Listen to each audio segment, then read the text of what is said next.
Hey everybody, Dutchsinse here. 4:17 p.m. Central Time on Monday, November 5th, 2012. And I've got you over here on my website. I'm going to put a link down below for this so you can follow along, go through everything I'm about to talk about here. But what I'm getting ready to go into, guys, is something that's been studied now for the last year and a half, almost 2 years, by myself and dozens of other researchers around the world. And we can pretty much view this as a confirmation, 100%, that NEXRAD radar, in conjunction with other more powerful systems, is being used to control the weather, or at least attempt to control the weather. So, what I'm going to take you through are a series of posts. This is part 1 and part 2. If you're not familiar with the subject at all, you're going to have to go read this, along with both HARP posts that myself and Resonated have done, to bring yourself up to speed onto what I'm going to show you. However, even a simple breakdown of what the events are will lead to a general understanding of what they are doing and what has been done. Now, the most recent evidence comes from Hurricane Sandy. Now, to understand what happened with Hurricane Sandy, we have to go back a year to Hurricane Irene in 2011, in August of 2011. So, I'm going to take you to the first screenshot here. You guys need to go watch this video that Resonated did. It's an hour long. He takes you through part 1 and part 2 of this on hurricane weather manipulation from cloud seeding, which is a slang term, is called chemtrails, but we should call it cloud seeding. That's the proper terminology for it. So, heavy cloud seeding activities before Hurricane Sandy, then a series of high-frequency pulses occurred. Now, this is a screenshot. And what you'll see here is, of course, the back end of the hurricane down here near Florida and a high-frequency microwave pulse coming into the back of the storm. And then also there was a high-frequency radar pulse from a NEXRAD radar station along the coast of North Carolina. And the storm went right north of North Carolina, made a left-hand turn, and turned into the east coast. Now, if that was just on its own, we could say, okay, that's just some kind of strange anomaly, only happened once. But if you go back a year to Hurricane Irene, and we'll wait for this to load here, the same thing happened. Now let me zoom it in here, click on this screenshot, and I'll take you over to show these to you on Climate Viewer as well. But the screenshot shows it. Okay, here's Hurricane Irene, and you can see the high-frequency microwave pulse coming in from the same direction, and then a NEXRAD radar flash out of North Carolina. That's very interesting to see that happen 2 years in a row, only during hurricanes.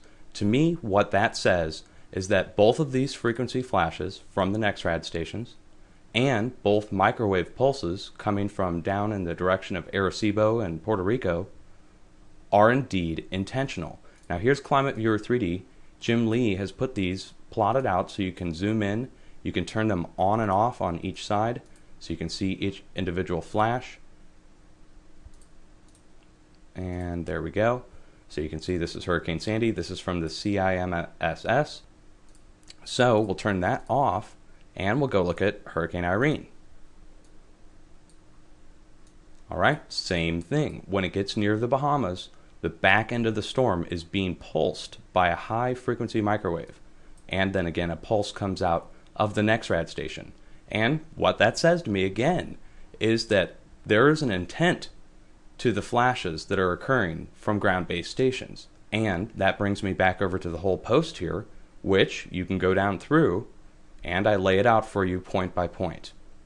And that brings us back ultimately to tornadoes and storms being caused by these high-frequency pulses. We have seen these types of pulses come out of Key West.